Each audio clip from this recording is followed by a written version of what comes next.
Well, for me, feminism is a vexed concept and word, right? So when I say feminist or feminism, I'm really referencing a very specific understanding of feminism and being a feminist. For me, I am a Black feminist that is class conscious, anti-racist, post-colonial, Caribbean, right? Like those for me are really important. Right. Intersectionality is so key, right? Like what are the intersections in which I live? Like I don't show up in just I'm a woman. I'm also a Black, mixed race, light-skinned woman. I come from a particular working class background. I'm a migrant. I've been a migrant most of my life, so that forges my experience.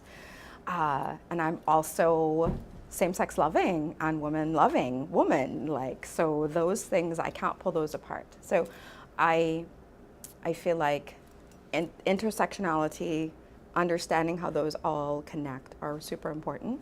I also think for me, a feminist politics means a decolonial one. It means consciously challenging the systems and structures we've been told are the right way to live and be, how we should operate with our bodies. I think it's really important for us to be sex positive. I think there's so many, we have to fight against respectability politics as women of color, especially in these spaces.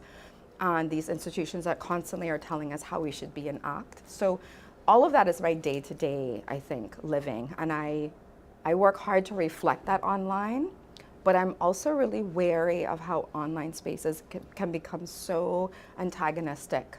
So you put something out online, and then the minute, you know, it creates bacchanal and people want to talk about it and go back and forth. And I feel like that can be so, it can be so scary and also not productive. So I'm more interested in sitting down. Like I feel like online spaces are great when you get the opportunity to actually, you know, share. Using it for networking, I think is super important. Sharing information, challenging, you know, what gets to be put out there, making sure we're sharing information. It's a space of education and knowledge production, absolutely.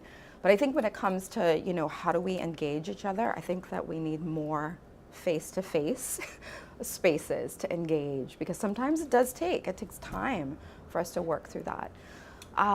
So, you know, I think that a feminist politics means confronting how we are in our interpersonal relationships and how those affect all the aspects of our lives.